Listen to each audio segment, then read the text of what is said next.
vamos a ver qué estrategias usamos como trabajadoras de una institución cuando nos comunicamos con otras instituciones, con empresas, con compañeros. ¿Te estás refiriendo a cuando comunicamos por correo electrónico, en las redes sociales, o puedes matizar un poco?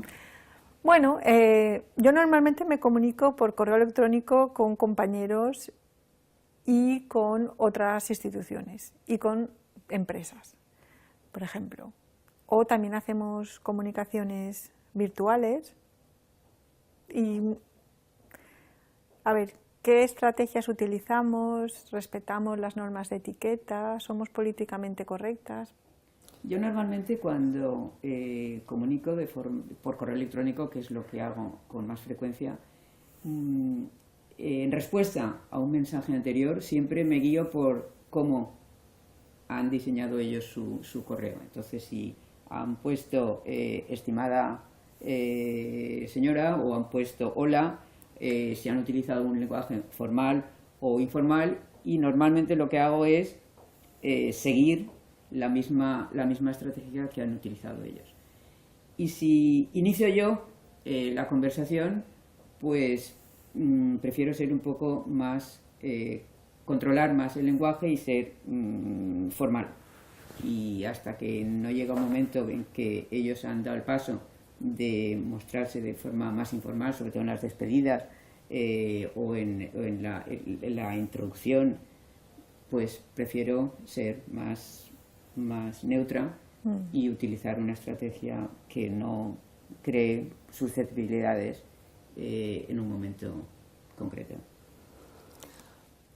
En mi caso yo creo que me pasa lo mismo, porque quizás yo creo que nosotras utilizamos mucho tanto el registro formal como el informal, ¿no? Pero sobre todo en el correo electrónico es uno de nuestros medios de comunicación virtual más asiduo. Entonces, a mí me pasa un poco lo mismo que a ti, que la forma me guío un poco. Si recibo, soy la primera que receptora, o sea, si mi papel juega el papel de receptora, lo que hago es fijarme en el tono del correo que he recibido. Si soy yo la emisora, efectivamente, al igual que tú, procuro ser un poco más formal, pero hay una cuestión que especialmente me produce dudas. Cuando me voy a despedir, nunca sé si decir hasta luego, atentamente, seguimos en contacto, hasta me planteo un abrazo, aunque no conozca demasiado a la persona. Y a veces digo, la persona que me ha mandado no pone un abrazo, pero yo a veces tengo mentalmente la idea de decir, bueno, es una connotación cultural, voy a poner un abrazo, y a veces me arriesgo y pongo un abrazo y mi nombre. Es una forma de romper un poco también con los moldes culturales, porque hay una cosa que yo creo que está clara. Yo creo que cuando nosotros utilizamos la lengua, el registro formal más o menos sabemos hasta dónde llegamos, y el informal también, pero es ese pequeño puente entre los dos lo que más duda nos produce, ¿no os parece? Sí. Yo en las despedidas tengo mucho problema, porque si pones un saludo parece algo muy frío, pero realmente a esa persona no la conoces, es una relación profesional y físicamente normalmente no la conoces. Entonces un saludo, pero si ya pones un abrazo, a veces si es alguien de otra cultura puede parecer demasiado cercano. Pero es que esto nos ocurre también con colegas. Yo ahora mismo estoy preparando un trabajo conjunto con una persona que conozco desde hace tiempo. No es una persona amiga, es un colega de trabajo, pero que tengo la suficiente relación y confianza como para que las despedidas en nuestros correos electrónicos, por ejemplo, fueran más afectuosas. Pero esta persona nunca, siempre dice un saludo. Nunca se despide más afectuosamente. Y yo ya he empezado a decir un abrazo. Pero él sigue con un saludo. Y es alguien que conozco, no de otra cultura. O sea, que no es solamente con otras culturas. Yo creo que es un poco en función del carácter. Porque a mí me pasa alguna vez con un hermano mío que me manda un mail y me pone un saludo. Y yo a continuación le digo, oye, un abrazo, por lo menos. Pero es cuestión de carácter. Puede muchas ser, veces. puede ser. O que está acostumbrado a comunicarse También, solo también, sí. por correo electrónico Exacto. con sus compañeros o compañeras Sí. y a ti no se da cuenta que es de su hermana y que Exacto, no puedes... sí. Yo creo que también una cosa que influye es que quizá en nuestro caso estamos acostumbrados a distinguir muy claramente entre el lenguaje formal e informal. Entonces, quizás cuando utilizamos el lenguaje formal somos muy formales, entonces no nos da, cuando utilizamos el informal también tenemos muy claro qué es lenguaje informal y nos arriesgamos a utilizarlo. Eso por un lado. Y por otro lado, no solamente utilizamos la forma escrita del correo electrónico, sino que utilizamos tanto la forma verbal y escrita en medio formal e informal. Y eso son dos formas de producción lingüística que nosotros utilizamos muchísimo, porque por nuestro medio de trabajo. Sí, ya nunca nos comunicamos por teléfono. Incluso usamos en el trabajo, tenemos un grupo de WhatsApp y nos comunicamos continuamente. Realmente el teléfono lo utilizamos cada vez menos. Antes siempre estábamos en casa pendientes del teléfono entre compañeros. Y ahora lo hacemos ya poquísimo, poquísimo. De todas maneras, estas formas virtuales de comunicación que tenemos hoy en día, creo que también van un poco en detrimento de lo que es, tanto a nivel formal como informal, de lo que es la lengua escrita, porque impera mucho más la economía del lenguaje, ¿no? ¿No creéis? Y eso sobre todo en la gente, los profesionales y los profesionales jóvenes y en los estudiantes, ¿no? ¿No os parece que seguimos utilizando el lenguaje oral igual que siempre, pero en vez de hacerlo de forma verbal, lo hacemos de forma escrita? Porque, por ejemplo, medios como el WhatsApp o cualquier otra aplicación que estamos utilizando hoy en día es realmente reproducción del lenguaje oral, pero de forma escrita. Sí, ¿no? Se llama el lenguaje escrito oralizado. Y es que reproduce cada vez más de forma escrita el mensaje que lo expresaríamos en otro contexto en forma oral. Y eso tiene sus connotaciones lingüísticas y que hace que muchas veces las frases sean más cortas o más breves y que es un lenguaje totalmente menos planificado y más directo. Una pregunta, ¿vosotras volvéis a leer los correos electrónicos antes de mandarlos o los mensajes de WhatsApp o cuando escribís en Facebook con otras distintas? Porque depende. ¿Sí? Yo, por ejemplo, cuando quiero, si es un correo electrónico que considero que tiene una cierta importancia, y cuando digo cierta importancia me refiero al foro al que va dirigido, el tema que toca, si es un correo en tono amigable, si es un correo en tono de reproche, si depende de todo eso. Entonces, cuando no son correos normales, entre comillas, sí que los releo, si no, no los releo normalmente. Y el WhatsApp no lo releo casi nunca, porque... Sí, hay veces cuando tienes el corrector ortográfico que te cambia totalmente las palabras, tienes que ser especialmente consciente de que hay que revisarlo porque te puede poner una cosa que no tenga nada que ver con lo que has intentado. Yo tengo un poner. teléfono nuevo que tiene, nunca antes había tenido corrector ortográfico, pero ahora sí. Entonces, como yo a veces escribo en valenciano, escribo en español, escribo en inglés, según a quien sea, escribo con palabras en holandés, en francés, me sale cada cosa de rara que digo, madre mía. Sí. Y es acostumbrarte a que tienes que ir revisando. Pero tenemos un grupo de amigos que siempre estamos mandando en muchas lenguas diferentes y a veces sale cada cosa Increíble. increíble. Sí. Yo sí que a veces me lo suelo releer y cuando veo una falta de ortografía o algo que no he querido poner tal cual, pues a continuación lo aclaras para que luego no te digan qué has puesto, qué has dicho. Y especialmente esos errores de la B y la V, esos hacen especialmente daño cuando lo recibe una persona y ve el error. Pero que lo que decías depende cuál me releo, sí que cuando se trata de un mensaje queriendo argumentar algunas razones de algún hecho importante, sí que me lo releo 1 y 10 veces. Pero muchas veces pues lo lanzas y incluso me ha pasado a veces mandar el mensaje a una persona que no era a la que quería mandar, o sea que realmente nunca somos totalmente conscientes de que el mensaje puede llegar o a una persona que no es la que has intentado enviar, o con unas faltas o con unas carencias que no eran las que querías plasmar. Pero bueno. De todas maneras, pienso que,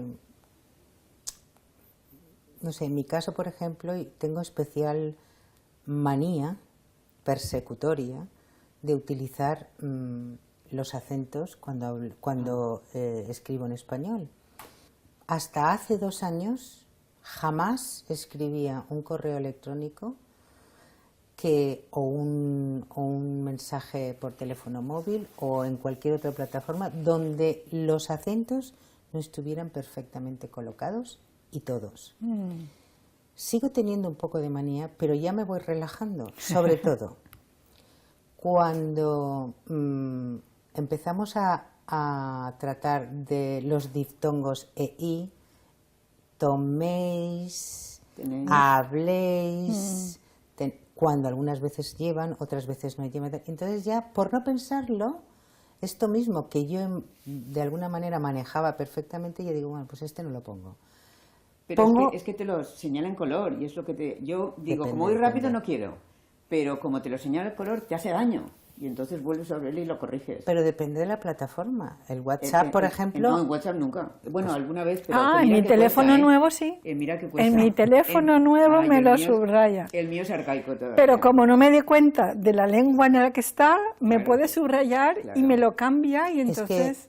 Es que yo creo que en plataformas, por ejemplo, como los móviles, lo que hay que activar es el corrector ortográfico según la lengua que uses, pero no el corrector automático. Para mí es un error. Es un error porque precisamente los que se manejan en diferentes lenguas, el corrector automático creo que no se debería de activar en un móvil. Esa es mi experiencia y mi opinión personal. Pero yo no sé cómo quitarlo aún. Muchas veces pasa eso. Tengo que saber cómo se quita. Es nuevo. Cuando lo sé, porque me ha creado que esto no lo he puesto yo y sí te lo cambia. No tiene nada que ver, dice, ¿cómo ha podido llegar a esa palabra? Sí. Hay una cosa que a mí a veces lo has mencionado tú antes, que dices, por ejemplo, la B y la V que llega cuando te llega algo que en vez de B es V o en vez de V es B, eso te daña los ojos. Bueno, pues es verdad, pero da la casualidad de que para gente que no escribimos automáticamente, nos viene muy bien porque resulta que están juntas en el teclado, con lo cual eso disimula. ¿Será que se habrá equivocado de tecla? Pero ¿y la H? ¿Y la H? La H es menos, para mí, la presencia de la H. Sí. La H para mí tiene menos dificultad, pero a veces la B y la V, sobre todo los que, como decía Carmen, estamos con a lo mejor 3 lenguas al mismo tiempo, pues a veces, sobre todo en nuestro caso, que en el caso de Carmen y mío, que somos bilingües en catalán o valenciano y en español, casi que diría yo que más del 50% de las palabras que en español son con B o que tiempos verbales que son con B, los tiempos verbales en valenciano son con V. Con lo cual... Y el acento tampoco es igual. Al revés, la A, por ejemplo, siempre se tiene que acentuar en grave, cosa que, por ejemplo, en castellano no. Pero eso es menos dificultoso que las Bs y las Vs. Las Bs y las Vs en castellano y en español y en valenciano o catalán, y la S y doble S. Ay, eso es un tormento. Eso es, claro, también, pero menos Es un dificultad tormento. porque no existe la doble S en castellano. Pero sobre todo las Bs y las Vs. Y cuando nuestras mentes eran más frescas, por lo menos en mi caso, no tenía dudas, pero ahora tengo dudas. O sea que la experiencia me ha creado disfunciones lingüísticas y cognitivas de las dos. Y por ejemplo, cuando escribís en español con gente de Sudamérica, por ejemplo, o de Centroamérica, que hay varias palabras que son tabúes, todos conocemos, ¿sois conscientes de eso? Porque No. yo tengo unos amigos mexicanos con los que escribo por correo electrónico y a veces tengo que estar. Yo, si son amigos, no. Y si es lenguaje formal, muchas veces tampoco. ¿Por qué? Porque ya que nos hemos creado la fama los de la península ibérica de ser agresivos hablantes de la lengua española, porque los sudamericanos, casi todos los de habla hispana, nos consideran muy agresivos hablando en español, porque somos Muy rápidos, directos. directos. Sí, pero ellos Sí, a veces dicen parece- agresivos. Sí, somos ¿eh? muy directos o demasiado. Entonces, pues ya que nos hemos creado la fama, pues casi que es para nosotros es casi formal y para ellos. Y otra cosa son las variantes, claro, las variantes de la lengua sí que. Pero yo sé que coger en México y en otros países de Sudamérica está muy mal visto, pero pienso, entenderán que aquí no. Igual que yo sé que allí sí, aquí no.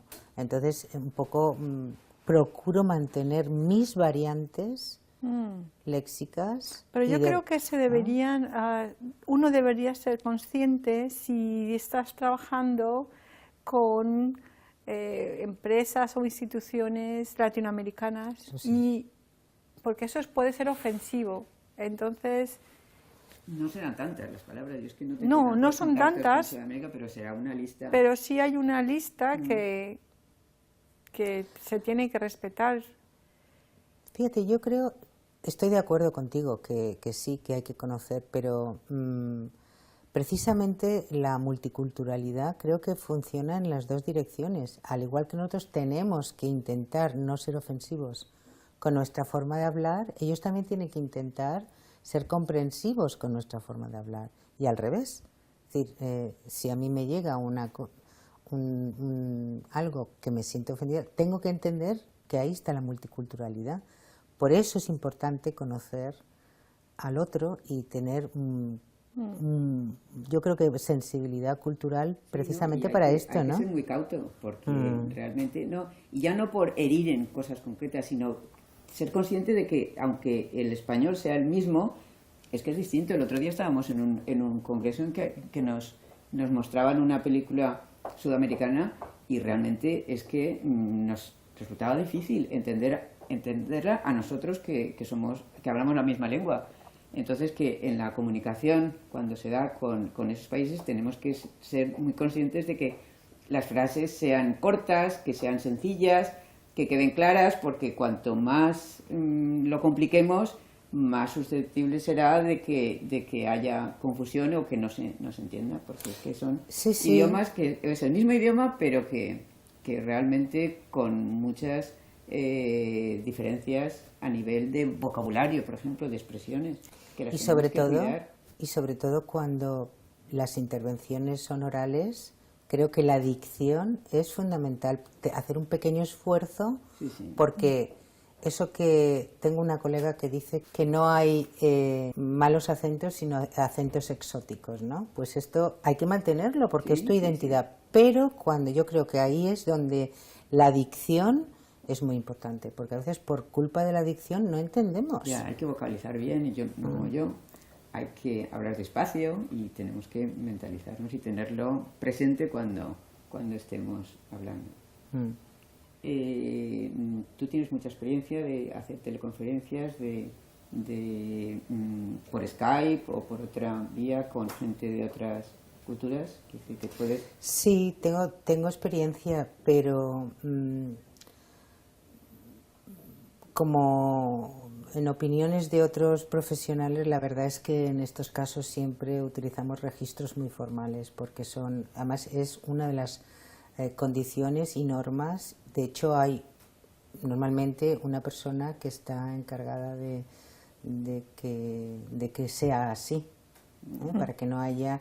De hecho, no se pueden utilizar, cuando es por escrito, por ejemplo, no se pueden utilizar ni emoticonos, ni mayúsculas, y luego ya, igual que vosotras, pues la experiencia de las reuniones de trabajo online, por Skype o cualquier otra plataforma, que ahí sí que se permite un poquito más de informalidad, pero también son formales, con lo cual yo no... Porque claro, también es verdad que con la familia no...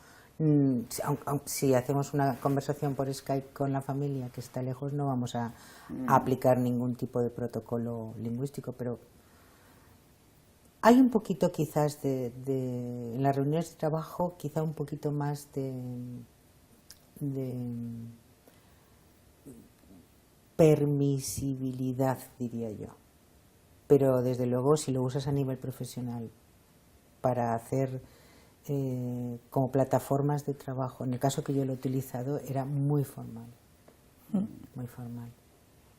¿Tú hablas normalmente con tu familia? Por WhatsApp o por correo electrónico o por teléfono, por Skype y cosas. ¿No? Entonces, antes realmente cuando estaban fuera y no había los contratos de teléfono que ahora todos tenemos, pues medías un poco, decir, que la comunicación, que la conferencia cuesta dinero, pero ahora como todos tenemos tarifa plana y hablamos continuamente, pues normalmente es mucho por teléfono y un mensaje rápido, sí, y por WhatsApp también, pero ya no por Skype, ya así. Ok. Pues nada, yo creo que está interesante nuestra pequeña charla. Y nos despedimos por hoy y otro día pues igual nos juntamos y seguimos abordando el tema, Si vemos ¿no? alguna cosa que nos interese puntualizar, pues continuamos. Sí.